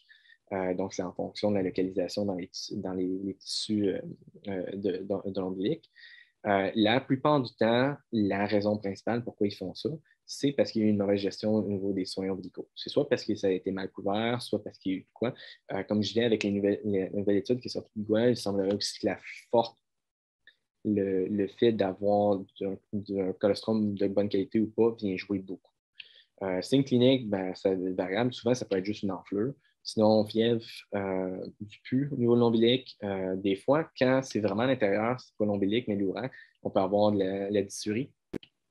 Donc, un animal qui va avoir plus de douleur parce qu'en fait, il y a une cystite associée. Puis, éventuellement, ben, si c'est plus systémique, parce que par exemple, avec une omphalophlébite, c'est rendu dans le foie, puis c'est parti, ben là, on va avoir des signes de septicémie. Fait qu'on fait battement, diarrhée, arthrite, et on va avoir d'autres symptômes associés. Traitement, dépendamment de ce qu'on a, antibiotiques, encore une fois, les bêta-lactams font un bon travail, là. Ouverture de l'abcès, s'il y a un abcès, éventuellement chirurgical. Pour les réceptions, là, ça dépend comment ça fonctionne. Qu'est-ce que vous avez comme résultat après les antibiotiques? Polyarthrite, assez commun. Absolument, c'est plus comme ça le dit, polyarthrite, c'est plus qu'une articulation. Rappelez-vous que la colonne a des articulations. Donc, ce n'est pas parce que vous avez un problème au niveau d'une patte que vous ne pouvez pas en avoir au niveau du dos aussi. C'est souvent chez les animaux de 3 jours à 1 mois de vie. On va avoir des enflures. Souvent, c'est pas si facile que ça de voir les enflures sur les pattes des moutons, là, parce que dans le fond, sont déjà petites. Fait que l'enflure n'est pas importante, mais ça reste qu'il faut bien palper. Là, ici, au niveau du grasset, en fait, dans ce cas-là, on ne sentait pas les ligaments patellaires, donc ça nous donnait une indication. Puis vous voyez la couleur du liquide. Là, d'habitude, le liquide articulaire va être jaunâtre. Là, c'était trouble, là, fait qu'on avait vraiment une belle arthrite. Ça va être des animaux qui vont avoir de la douleur, des boiteries, éventuellement fièvre, retard de croissance. Encore une fois, un traitement antibiotique, anti-inflammatoire, fluorescence articulaire éventuellement, ou arthrotomie, là, dépendamment de où ce qu'on est dans la condition. Pour tout ce qui est abcès de la colonne vertébrale, souvent c'est secondaire avec l'écolectomie ou une septicémie, donc ça va dépendre des agents. On a beaucoup du chleb qu'on va retrouver dans l'opération aussi au papier. Là. On a les signes cliniques sont variables. Soit on a des signes, des fois on va avoir le signe de septicémie, donc on va avoir l'animal qui va être présenté pour septicémie, et plusieurs semaines plus tard, là on va avoir l'ostéomyélite. Donc en fait, on va avoir un animal qui a été traité pour septicémie, puis par la suite, enfin, qui va commencer à avoir la misère à marcher. Sinon, on va avoir un animal qui n'aura pas un bon gain de poids. Puis souvent, ben, justement, dépendamment où la lésion, on va avoir des signes immunologiques progressifs. Parce qu'en fait, c'est selon la destruction de la vertèbre ou éventuellement l'infection du disque si on a une discospondylite associée ou la compression au niveau de la colonne. Traitement, si on le prend tôt, c'est des antibiotiques. Le pronostic, par contre, est souvent sombre parce que c'est plus dur à les traiter. Puis en fait, parce que dans certains cas, le vrai traitement, il faudrait les cureter. Mais on est au niveau de la colonne vertébrale, là, fait que c'est pas quelque chose qui se fait facilement. Il faut faire une différence avec les myélites ascendantes. tout ce qui est déficience en cuivre ou trauma ou fracture. Fait que c'est des cas, éventuellement, on va dire pour du commercial, qui n'est pas le meilleur cas. Pour des cas un peu plus individuels, là, c'est des cas là, qui nécessitent des radios, là, habituellement. Tétanos, on le voit souvent, surtout avec tout ce qui est infection secondaire, avec la castration, codectomie, délacération. J'ai eu des cas, en fait, qui étaient la brebis qui l'a eu, puis les bébés l'ont eu après. On a eu la misère à prouver que c'était contamination intra-utérin, mais c'était assez proche. Mais c'est sûr que la brebis était morte du tétanos et l'agneau s'est présenté avec une plaie de colectomie infectée aussi. Donc, c'était un peu difficile, mais ça pourrait être possible. Vos signes cliniques, habituellement, c'est la raideur. Un animal qui vient très raide, qui va être plus. La queue va être relevée. On va avoir une ptose, la troisième paupière, les membres plus en extension, très rigide, avec la difficulté à les plier. Hyperesthésique, donc en fait, lorsqu'on stimule, il va partir. Dans les pires cas, le moins normal que vous avez un peu de lumière, il va se mettre à avoir des convulsions. Il va être en tachypnée, puis éventuellement en latéral. Traitement, ben, en début de condition, c'est des antitoxines. Sinon c'est des antibiotiques, débridement chirurgical si on a une plaie au niveau de la castration, de la codectomie, soins de support. Malheureusement, il faut laisser le temps. Puis ben, il faut donner des vaccins, là, surtout les vaccins aux mères là, pour prévenir les infections. Juste vous rappeler comment ça fonctionne, pourquoi on a cette raideur-là. C'est quand on regarde le mécanisme, ici, vous avez le pôle botulisme puis le tétanos. Au niveau du tétanos, en fait, on vient vraiment inhiber en fait, on vient empêcher l'inhibidation en la stimulation. En fait, on a une relâche des GABA en continu. Pardon, ils n'ont pas du GABA, mais de l'acétylcholine, qui est au niveau de la jonction, au niveau de la jonction synaptique. Non, on a une neurone qui va être juste avant, qui va avoir une relâche de glycine GABA, qui vient en fait dire à la neurone, OK, on arrête la relâche d'acétylcholine, on n'en a plus besoin. Ce qui est fait, c'est que cette relâche-là va être en fait ne marchera plus, ce qui fait en sorte qu'en fait, en ayant ça ici, qui est inhibé, ben, on a en fait une relâche continue d'acétylcholine. Donc, en fait, c'est comme si on stimulait continuellement nos muscles. C'est pour ça qu'on a un animal qui va être raide. C'est juste pour vous montrer à quoi ça ressemble, pour ceux qui n'ont jamais eu la chance de voir un cas de tétanos.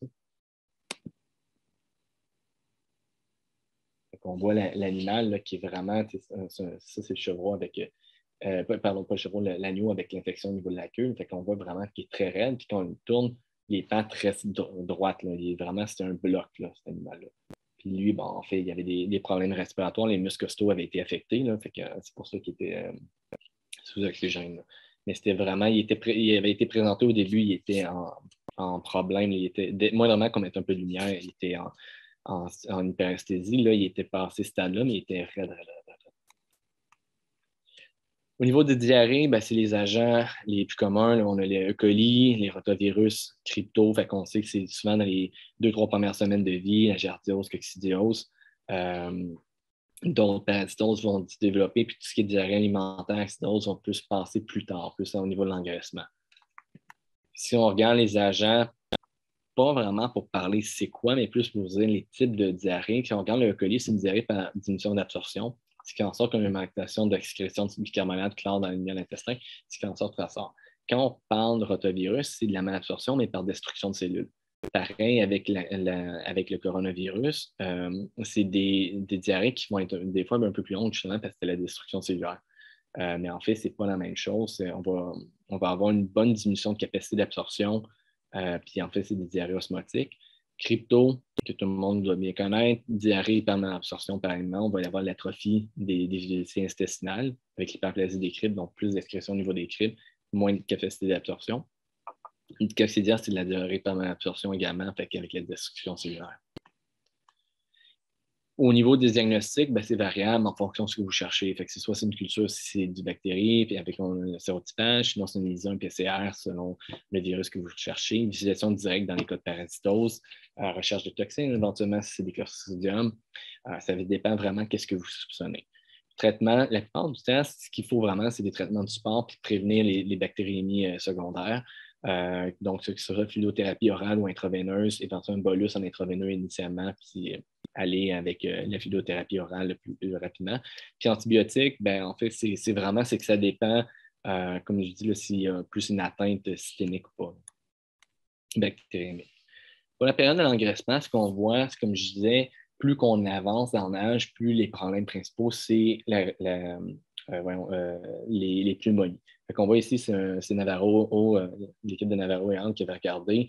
Ce qu'on voyait en période d'engraissement, c'était 78%, c'était le complexe respiratoire A20.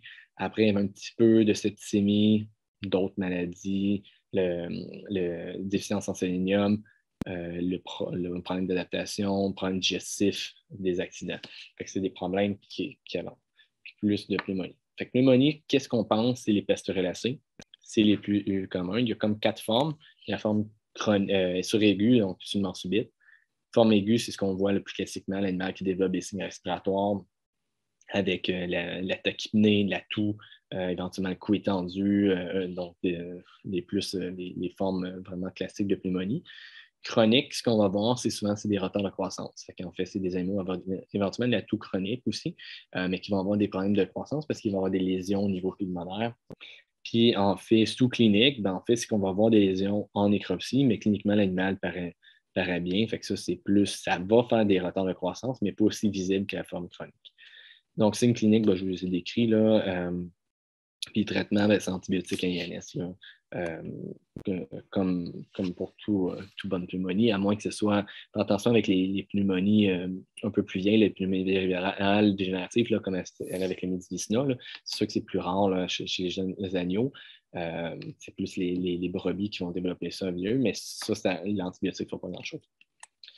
Pneumonie, rappelez-vous, c'est une question d'environnement, donc une ventilation, pensée aussi, surtout en hiver, à l'intérieur, qu'il n'y a pas de problème au niveau des trappes d'air, qu'il n'y a rien qui obstrue, s'assurer aussi d'avoir nettoyé, là, éventuellement, là, si on a trop d'humidité, puis éventuellement la litière accumulée, de faire attention avec les taux d'ammoniac, ça c'est très irritant pour les voies respiratoires.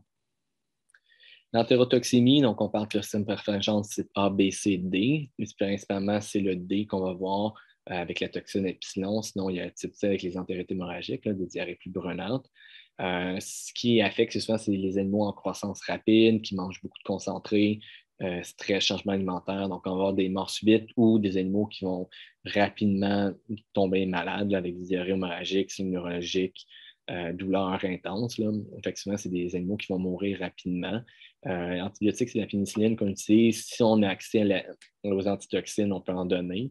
Mais l'important, c'est de vacciner. Vraiment, l'important, c'est de prévenir avec la vaccination de la mère, puis refaire à 4 à 6 semaines d'âge au niveau du pré-sevrage. Acidose indigestion, c'est les animaux qui vont manger, comme ici, là, qui mangent la poche de maïs ou la poche de grain. Souvent, ça peut être soit des morts subites, l'anorexie, il va y avoir du bruxisme, la douleur, des ballonnements, des coliques, la diarrhée importante. Souvent, le traitement, ça va être asymptomatique, donc traiter, éviter les emboles septiques, donc avec la pénicilline, fluidothérapie, donner des bicarbonates, transonation, éventuellement donner des bicarbonates Peros aussi, ça va aider. Puis si on est capable, dans certains cas, c'est la rhumatotomie, justement, pour aller vider le rumen, ça peut être fait à la ferme, là, mais ça dépend de la valeur de l'animal. Coccidiose, on en parle, on va en parler dans un autre module, là. Mais rappelez-vous, c'est les animaux à partir de 3 semaines d'âge, avec les diarrhées en sang, là, qui est retard de croissance, là, assez important. Maladie du muscle blanc, la déficience en vitamine E, sélénium, on a soit la forme myocardiale, qui est des morts subites, souvent chez les animaux de moins d'1 an. La forme musculaire qu'on retrouve, moi, c'est la forme que j'ai vue le plus là, chez les animaux de moins de 6 mois avec la raideur ou la faiblesse généralisée. Puis clinique, là, qui est plus de mauvais état général avec l'immunosuppression. Fait qu'on va prévenir en supplémentant nos diètes, s'assurant que les mères en ont assez pendant la gestation ou en injectant à la naissance. Puis juste vous montrer, il faut quand même faire des examens assez importants si on compare les deux chevreaux ici.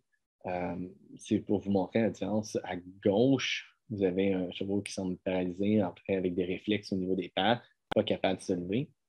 Tandis qu'à droite, lui, celui-là, il est paralysé des pattes arrière. Puis en fait, quand on regarde l'examen plus complet, si on les tient, la prochaine slide, les deux sont capables d'utiliser leurs pattes avant, mais pas les pattes arrière. On pourrait penser que c'est un peu la même chose, mais lorsqu'on fait celui de gauche, où on avait plus de la santé au niveau des pattes versus là, c'était en était un qui avait en fait justement une licence en sélénium. Là, fait que si vous allez retrouver les mêmes choses chez l'agneau, versus l'autre, c'est une élite d'origine hématogène. Fait qu'en fait, c'est bien important de faire un examen neuro là, assez quand même complet là, ou rapide là, afin de donner l'injection. C'est sûr que l'injection ne coûte pas très cher, vous pouvez aussi injecter puis voir selon l'évolution, mais s'il n'y a pas d'évolution, ben, ça vous dit que c'est peut-être pas ça le problème. La polio, on peut l'avoir chez les animaux, surtout en 2 et 4 mois d'âge. C'est une déficience en vitamine B1 ou une intoxication au soufre.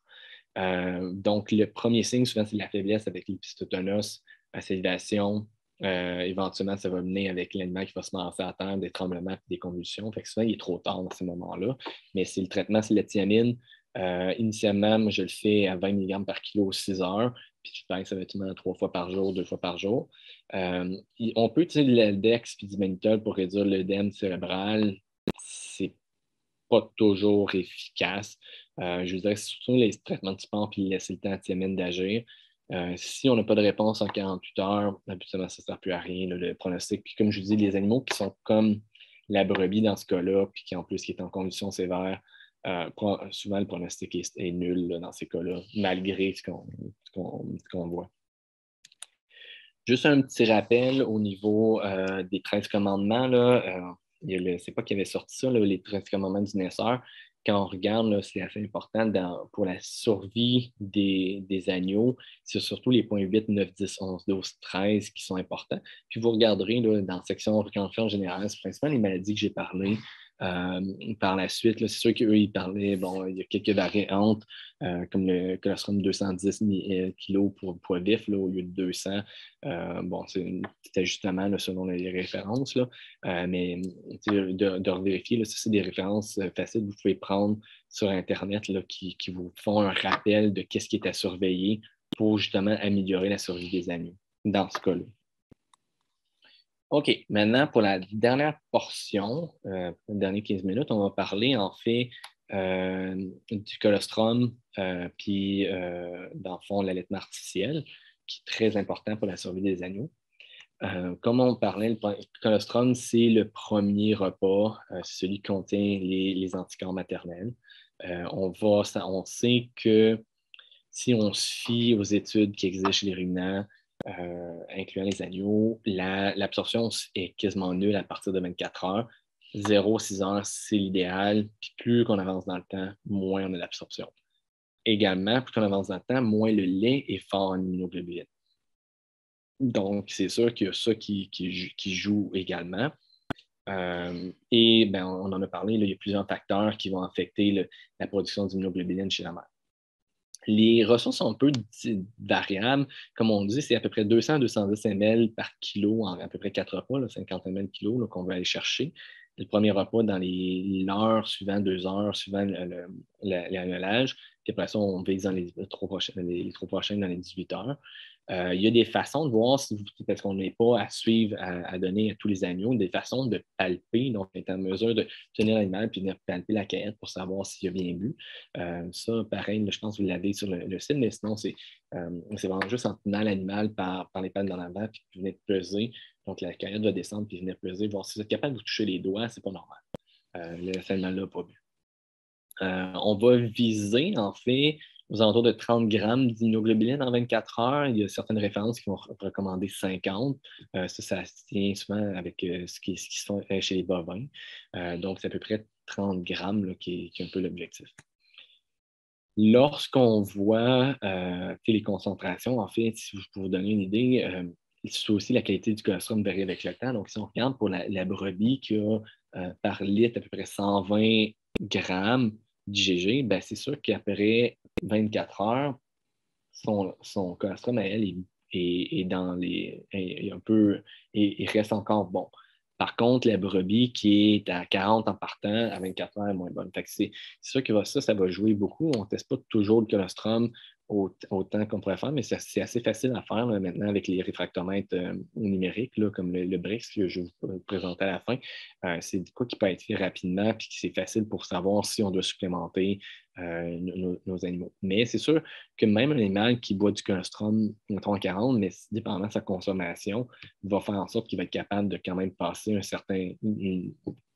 d'avoir quand même une grande quantité d'immunoglobuline versus c'est celui qui a même un colostrum à 120 mais qui n'en boit pas vraiment beaucoup. En termes de colostrum, l'idéal, c'est de le laisser téter à sa mère. Ça, c'est ce qu'il y a de mieux. Puis si on voit qu'il ne boit pas, ben, on prend le lait de la mère puis on lui donne. Ça, c'est ce qu'il y a de mieux. Il n'y a rien de mieux, mais de toute façon, ce qu'il y a de mieux pour un agneau, c'est du lait de brebis, du colostrum de brebis. Sinon, c'est de faire un pool. Faire attention avec le pool, s'assurer que ce soit des animaux sains, donc exemple médicina, exemple d'autres maladies. Surtout lorsqu'il est non thermisé. Si on veut éviter des naissances de maladies parce qu'on a un troupeau qui le statut est un peu inconnu, surtout pour les médicina, on va thermiser le colostrum, donc faire chauffer à 56 degrés. Au niveau, sinon, on peut faire d'aller chercher du colostrum de troupeaux de statut sanitaire similaire. Ça peut aider, surtout quand on a des plus petits troupeaux ou qu'on a une moins grande réserve de colostrum. Sinon, il y a le colostrum de vache qui peut être utilisé. Faire attention avec le sang parce qu'en fait, il y a des réactions, on a des anémies hémolytiques à médiation immunitaire qui ont été des réactions qui ont été décrites en contact avec du sang de bovin. Donc, de faire attention à ça. Ce n'est pas tous les cas, mais ça a été décrit. Sinon, le colostrum artificiel ou une combinaison de toutes ces fonctions, c'est-à-dire que vous pouvez donner un peu de colostrum artificiel et le colostrum de la mère pour supplémenter ou aller un peu comme ça. Pour l'allaitement artificiel, ben, c'est surtout pour les agneaux, soit orphelins, ceux que la mère ne s'occupe pas, ou pour les portées multiples, pour essayer, comme je disais, là, une brebis a seulement deux mamelles. Donc, c'est pour aider aux agneaux 3 et plus à survivre. Habituellement, on va essayer de viser pour un allaitement artificiel de 30 à 35 jours. Puis il faudrait être probablement les 18 premières heures, là, il faudrait que cet animal-là ait été avec la mère, pas sorti de la mère. Ce qu'on va faire, c'est qu'on va s'assurer qu'il a son colostrum, soit qu'on va y sortir du colostrum de la mère qu'on va lui donner, ou sinon on va chercher du colostrum dans notre réserve, là, que ce soit du colostrum en poudre ou du colostrum de poule. Donc, on va donner le premier repas. Après ça, on va essayer de laisser les 3 autres repas. Et après, on va peser les agneaux parce qu'on va essayer d'avoir des poids de base. Retirer l'agneau après le colostrum pour éviter que le lien avec la mère se fasse parce qu'on veut que le lien se fasse avec la tétine éventuellement avec cet agneau-là. Puis on fait tous les soins de balance, puis après ça, on le transfère d'un groupe d'à peu près du même âge. Pour choisir l'agneau, l'idéal, ce serait celui qui ne fit pas avec le reste du groupe. Donc, qui est soit trop gros, soit trop petit. L'idéal, ce serait un plus gros qui est plus vigoureux, donc il y a plus de chances de comprendre le principe de la tétine. Le mâle, parce qu'ils ont des meilleurs gains, fait qu'on ne veut pas jouer sur le gain, parce que normalement, si tu le laisses avec la brebis, le gain moyen quotidien va être meilleur. Souvent, on va peut-être y aller plus avec le plus futé, celui qui est capable de comprendre comment marche la tétine, plutôt que laisser mourir l'autre qui n'a pas compris. On va essayer de retirer aussi ou d'éviter de retirer tout ce qui est annuel de remplacement ou mort destiné à la reproduction. L'idée, c'est que les courbes de croissance sont un petit peu différentes. Donc, si on veut le comparer avec le reste du troupeau, ça va être plus difficile dans ces cas-là. Puis, bien sûr, comme je disais, il a été démontré que si on laisse un agneau en hypothermie avec sa mère, ses chances de survie sont meilleures. Ben, lui, on va le laisser. On ne va pas l'emmener en alimentation, en allaitement artificiel. Pour les types d'allaitement, ce qu'on a, c'est, dans le fond, soit on a des allaitements contrôlés ou rationnés. Donc, c'est 4 repas par jour. On s'enlève à peu près à 40 degrés. On utilise des biberons, des chaudières à tétine, dépendamment de combien il y a d'agneaux. Puis c'est pour des petits groupes d'agneaux, parce que c'est plus de main-d'œuvre. Sinon, on a le libre service. Fait que ça, c'est que le lait est disponible en tout temps. Il va être en utilisation de chaudière à tétine, donc 4 à 5 ou des rampes nourricières, des louves, peu importe des automatiques, dépendamment des budgets qu'on a. Pour justement que ce soit moins exigeant d'un point de vue main-d'œuvre.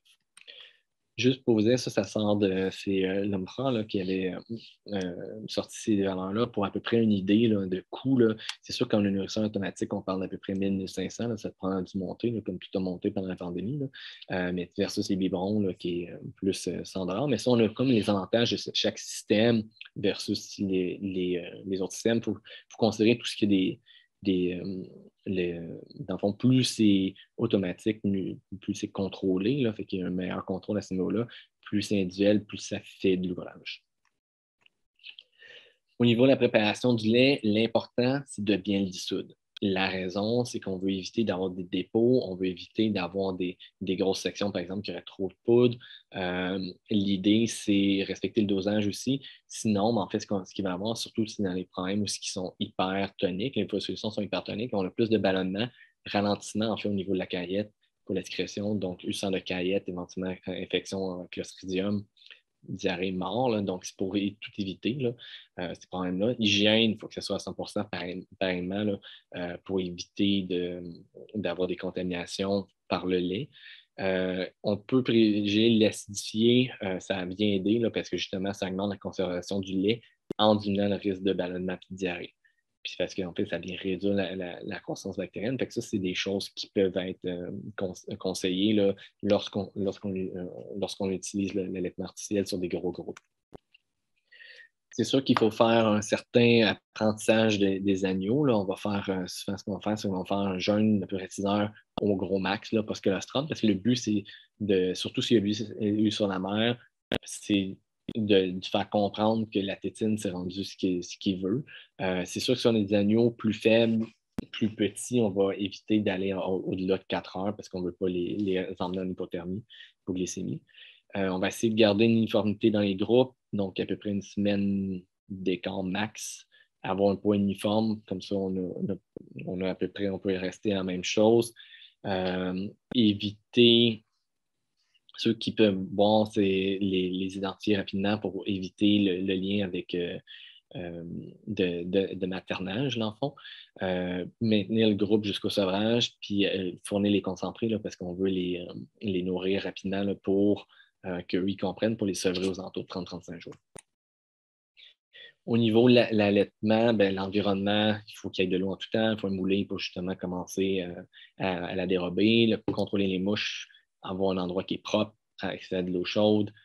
C'est vraiment optimiser les endroits, puis essayer d'être au maximum là, 4 agneaux au mètre carré, 15 agneaux par parc, là, puis contrôler l'humidité puis la température idéale là, pour vraiment optimiser là, ces animaux-là. Le sevrage, comme je disais, on le fait aux alentours de 30-35 jours lorsque les animaux ont atteint un poids d'à peu près 12 à 13 kilos pour une consommation de 200 grammes par jour en moyenne de concentré. On va les garder ensemble dans le même environnement, puis après, les mettre au foin à volonté avec les concentrés un peu plus faibles en protéines pour éviter le pré-sevrage. On va s'assurer qu'ils mangent bien, les peser, puis après ça, faire un suivi de santé par la suite. OK. On va parler de la dernière section, c'est sur le BRICS, donc pour le transfert d'unité passive, qui on rejoint un peu la section colostrum. Donc, le BRICS, c'est quoi? C'est cet appareil-là, l'appareil orange, là, c'est un réfractomètre optique ou digital. Parce qu'il y en a qui sont optiques. Celui-là, c'est le digital. En fait, ce que ça fait, c'est que ça mesure normalement le taux de sucre dans le vin, en fait, ou la bière. C'est vraiment utilisé pour ça. Donc, 1% de Brix, normalement, équivaudrait à 1 gramme de sucrose dans 100 grammes de solution. Nous, on ne l'utilise pas pour ça, on l'utilise pour les immunoglobulines. En fait, il y a des études qui ont été testées, qui ont regardé, en fait, pardon, c'est un peu plus loin, c'est l'autre salle après. Ils sont allés voir la concentration de BRICS, le pourcentage de BRICS, en regardant en laboratoire par la suite la concentration d'immunoglobulines. On fait un ratio, donc on ne calcule pas le sucrose, nous, dans notre condition, on calcule les immunoglobulines. Donc, ce qu'on essaie de viser, c'est des taux de transfert d'immunoglobulines de au moins 15 grammes par litre. Dans le fond, pour aller chercher 10 grammes par litre dans les 24-36 heures. On essaie de tester souvent parce qu'on peut tester aussi au niveau du sang, là, dans le fond, pour savoir s'il y a eu un beau taux. On va tester 20% des animaux, puis on devrait avoir 80% de nos animaux qui devraient être bons. Ça veut dire qu'on fait un bon travail. Puis en fait, Par la suite, là, on va juste s'assurer de voir s'il y en a qui sont insuffisants. Ça va être juste les fruits plus proches. Ça ne veut pas dire qu'ils vont mourir, mais ça veut juste dire qu'ils ont plus de chances de tomber malade. D'un point de vue qualité, là, en fait, ce qui a été démontré chez les bovins, c'est du 22 c'est équivalent à 50 grammes par litre. Chez les ovins, selon les références, c'est 24 à 26, donc 22 à 26 là. En fait, ce qu'on va dire, c'est en bas de 22, le lait n'est pas bon en termes de concentration de GG. Après, vous pourriez servir un 21 en servir plus, ça pourrait éventuellement marcher. C'est une question de quantité par la suite, mais c'est juste qu'à un moment donné, tout le monde avec une très grande quantité. 22-29, c'est bon, mais en haut de 30, c'est excellent. En fait, le minimum, ça serait justement à peu près 24 qu'on devrait aller chercher, là, selon les études, là, le CIRPO et l'étude de Kessler. Mais sinon, là, si on va chercher à peu près là, justement la meilleure qualité, là, en haut de 30, bon, on sait que le colostrum qu'on va donner va toujours être de bonne qualité. Donc, pour finir, en fait, juste pour résumer un peu ma présentation en général, pour prévenir la mortalité des agneaux, il faut qu'on commence très tôt. Ça commence à la mise à reproduction. C'est sûr que j'ai pas couvert cette partie-là au complet, mais il faut couvrir comme j'ai dit, dès la mise à reproduction. C'est pas juste la période de mise bas, c'est pas juste quand on a un agneau, mais c'est pour la conception jusqu'à l'abattage. La période la plus à risque, c'est la fin de la gestation, la période périnatale. C'est là qu'il y a plus de mortalité et c'est normal. C'est là qu'on a les avortements, c'est là qu'on a les problèmes de naissance et c'est là qu'on doit être le plus alerte en tant que vétérinaire et producteur. Une bonne collecte de données va vous aider à identifier où le problème.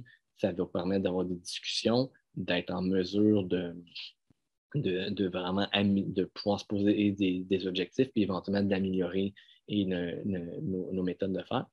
Puis justement, il y a l'Agneau Plus là, qui est sorti. Là, si vous voulez regarder là-dessus, là, c'est en fait là, qui permettrait justement de faire un suivi un peu là, pour identifier très tôt là, les mortalités, là, puis en faire des suivis. Fait que ça, j'ai mis le lien YouTube là, si vous voulez suivre dans le fond pour avoir plus d'informations.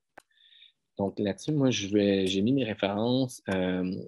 Ici, j'ai mes informations là, pour l'université. Fait que si vous avez des questions, vous avez mon adresse, vincent.dorier@commercialmontréal.ca.